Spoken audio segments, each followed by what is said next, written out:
بھوت کا راز۔ اب تک پتہ نہیں چل سکا کہ غائب ہونے والا اصلی بھوت تھا یا کوئی تیسرا کردار تھا۔ 12 سال کا کاشف بہت شریر لڑکا تھا۔ شرارت پر وہ اکثر والدین اور دادی سے ڈانٹ کھاتا۔ اس کی بہن علیزے اس سے 1 سال بڑی تھی۔ کاشف کی پھوپھی دوسرے شہر سے اپنے بچوں شان اور فائزہ کے ساتھ ان کے گھر آئی ہوئی تھی۔ وہ دونوں بہن بھائی کاشف اور علیزے کے ہم عمر تھے۔ ایک دن بچوں نے دادی سے کہانی سنانے کی فرمائش کی تو وہ راضی ہو گئیں۔ شان بولا، نانی کوئی بھوت کی کہانی مت سنائیے گا، مجھے بڑا خوف آتا ہے بھوتوں کی کہانیوں سے۔ یہ سننا تھا کہ کاشف کے کان کھڑے ہو گئے۔ ایک شرارتی مسکراہٹ اس کے لبوں پر اور آنکھوں میں ایک چمک سی آ گئی۔ علیزے اسے معنی خیز نظروں سے دیکھنے لگی۔ کہانی ختم ہونے کے بعد علیزے نے کاشف سے کہا، لگتا ہے تم شان کو بھوت بن کر ڈراؤ گے۔ کاشف منہ پر انگلی رکھتے ہوئے بولا، آہستہ بولو، سچ بڑا مزہ آئے گا۔ رات کو جب وہ سو جائے گا تو میں اسے بھوت بن کر ڈراؤں گا۔ حالت دیکھنے والی ہوگی اس کی۔ رات ہو چکی تھی۔ کاشف اور شان الگ کمرے میں سو رہے تھے۔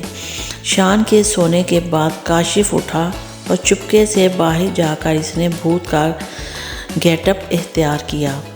اب اس کے قدم اپنے کمرے کی طرف بڑھنے لگے جہاں شان سو رہا تھا۔ کمرے میں مدھم روشنی تھی۔ کاشف آہستہ آہستہ قدم بڑھاتا ہوا شان کی طرف بڑھ رہا تھا۔ اس نے دیکھا کہ شان چادر اوڑھے بے خبر سو رہا ہے۔ اس سے پہلے کہ وہ چادر ہٹا کر شان کو ڈراتا، اچانک کسی نے اس کے کندھے پر ہاتھ رکھا۔ کاشف نے جو گھوم کر دیکھا تو اس کی روح فنا ہو گئی۔ علیزے اور فائزہ دادی جان کے کمرے میں تھیں۔ علیزے جاگ رہی تھی۔ اسے معلوم تھا کہ کاشف شان کو بھوت بن کر ڈرانے گیا ہے۔ ابھی تھوڑی ہی دیر ہوئی تھی کہ اچانک علیزے کو کاشف کی چیخ سنائی دی۔ اسی دوران فائزہ بھی اٹھ گئی اور مسکرانے لگی۔ اسے دیکھ کر علیزے کو بڑی حیرت ہوئی۔ تم کیوں مسکرا رہی ہو؟ علیزے نے پوچھا۔ فائزہ نے علیزے کے کان میں کچھ کہا۔ سن کر علیزے بھی مسکرا اٹھی۔ کاشف کی چیخ سن کر دونوں ہنس پڑیں، پھر اٹھ کر کاشف کے کمرے کی طرف چل دیں۔ کاشف اپنے سامنے بھوت کو دیکھ کر تھر تھر کانپ رہا تھا۔ اچانک کمرے کی لائٹ جلی تو علیزے اور فائزہ نے دیکھا کہ کھڑکی میں سے کالے رنگ کی کوئی چیز نیچے گری ہے۔ وہ دونوں کمرے میں پہنچی تو کاشف کی حالت دیکھ کر ہنسنے لگی۔ انہیں ہنستا دیکھ کر کاشف بولا، یہاں میری جان پر بنی ہے اور تم ہنس رہی ہو؟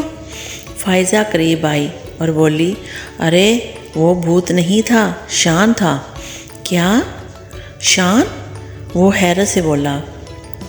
علیزے نے بتایا، ہاں مجھے فائزہ نے سب بتا دیا ہے۔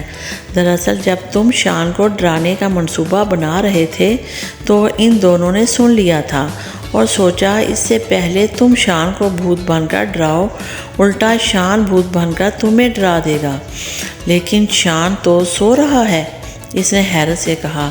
ارے نہیں، یہ تو تکیے اس طریقے سے رکھے ہوئے ہیں جیسے کوئی سو رہا ہو۔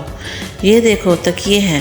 یہ دیکھ کر فائزہ نے جیسے ہی چادر ہٹائی وہ چیخ پڑی۔ شان وہاں گہری نیند سو رہا تھا۔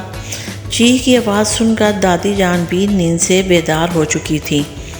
وہ خود بولی، ارے یہ بچے کہاں ہیں؟ چیخ بھی کاشف کے کمرے کی طرف سے آئی ہے۔ کچھ تو گڑبڑ ہے، جا کر دیکھتی ہوں۔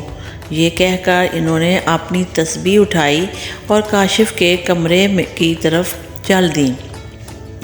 اگر شان سو رہا ہے تو پھر وہ کون تھا جو فوراً ہی غائب ہو گیا؟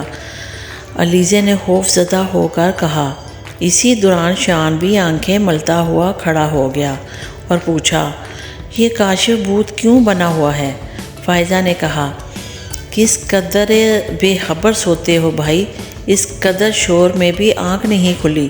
شان نے کہا، ارے مجھے لگا کہ یہ شور خواب میں ہو رہا ہے۔ اب کاشف کی سمجھ میں آیا کہ وہ اصلی بھوت ہی تھا۔ اسی دوران گھر کی باقی لوگ بھی اٹھ کر وہاں پہنچ گئے تھے اور انہیں بھی ساری صورتحال کا علم ہو گیا۔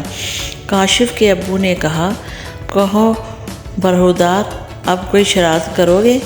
اصلی بھوت تمہیں شرارتوں کی سزا دینے آیا تھا، لیکن علیزے اور فائزہ کے آنے سے وہ غائب ہو گیا۔